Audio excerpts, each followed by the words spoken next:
Selamat sore Bapak, perkenalkan nama saya Fadilatul Ilmi dengan NIM 2022-110-906. Saya merupakan mahasiswa program studi ilmu hukum, Fakultas Hukum dan Sosial Humaniora, Universitas Flores. Saya membuat video ini untuk memenuhi nilai ujian akhir semester saya di mata kuliah Filsafat Hukum yang diampu oleh Bapak Agustinus F. Pascalino Dadi, S.Phil M. Hum. Saya membuat video dengan mengangkat aliran filsafat hukum, yaitu realisme hukum yang dikaitkan dengan suatu kasus tindak pidana korupsi.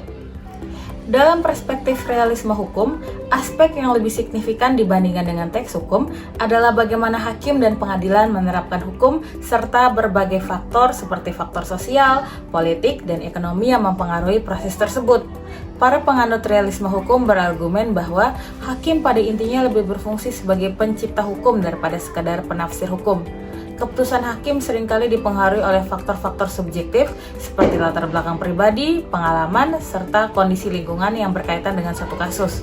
Oleh karena itu, hukum dianggap sebagai hasil dari keputusan manusia dan bukan sebagai sistem yang netral serta kaku. Salah satu tokoh sentral adalah Jerome Frank. Dia berpendapat bahwa hukum tidak pernah sepenuhnya dapat dipastikan karena sangat bergantung pada penafsiran hakim terhadap fakta-fakta yang ada. Dalam bukunya berjudul Law and the Modern Mind, Frank menekankan bahwa kepastian dalam hukum adalah sebuah ilusi karena keputusan hakim selalu terpengaruh oleh faktor manusia dan konteks sosial di sekitarnya. Masalah hukum yang diangkat dalam kasus ini adalah dugaan tindak pidana korupsi berupa penerimaan suap dan gratifikasi oleh seorang pejabat di pengadilan, yaitu mantan Ketua Pengadilan Negeri Surabaya, yang berkaitan dengan pengaturan perkara pidana serta penerimaan gratifikasi dalam jumlah besar selama masa jabatannya. Nah, saya akan menganalisis menggunakan 5W dan 1H. Yang pertama apa kasusnya, yaitu merupakan tindak pidana korupsi yang terkait dengan suap dan gratifikasi dalam pengaturan perkara pidana yang melibatkan Ronald Tanur. Siapa pelakunya? Pelakunya adalah Rudi Suparmono, mantan Ketua Pengadilan Negeri Surabaya dan Pengadilan Negeri Jakarta Pusat, berperan sebagai terdakwa. Kapan kejadiannya? Kejadian ini berlangsung selama periode pejabatan 2022 sampai dengan 2024 dengan tuntutan yang dibacakan pada tanggal 28 Juli. Di mana terjadinya proses hukum berlangsung di Pengadilan Negeri Surabaya dan Pengadilan Negeri Jakarta Pusat dengan sidang dilaksanakan di Pengadilan Tindak Pidana Korupsi Jakarta.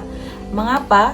Karena ada dugaan bahwa terdakwa menyalahgunakan posisinya untuk mengatur perkara dan menerima imbalan berupa uang. Bagaimana? Melalui penerimaan suap sebesar $43 Singapura dan gratifikasi senilai 21,8 miliar serta menunjukkan majelis hakim sesuai permintaan dari pihak yang memberikan suap.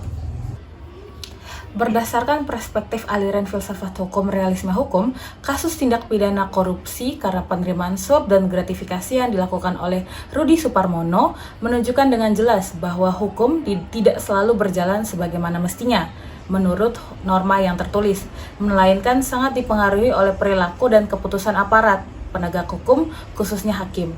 Realisme hukum memandang bahwa hukum yang sesungguhnya adalah hukum yang diterapkan dalam praktik, bukan semata-mata hukum yang tertulis dalam peraturan perundang-undangan. Dari sudut pandang realisme hukum, peristiwa ini menegaskan bahwa hakim dan pejabat peradilan pada praktiknya dapat bertindak sebagai pembuat hukum karena keputusan dan kebijaksanaannya secara langsung menentukan arah dan hasil suatu perkara. Oleh karena itu, kepastian hukum menjadi relatif dan bergantung pada integritas serta moral aparat penegak hukum. Kasus ini juga membuktikan bahwa kritik kaum realis terhadap anggapan bahwa sistem hukum bersifat netral dan bebas dari kepentingan.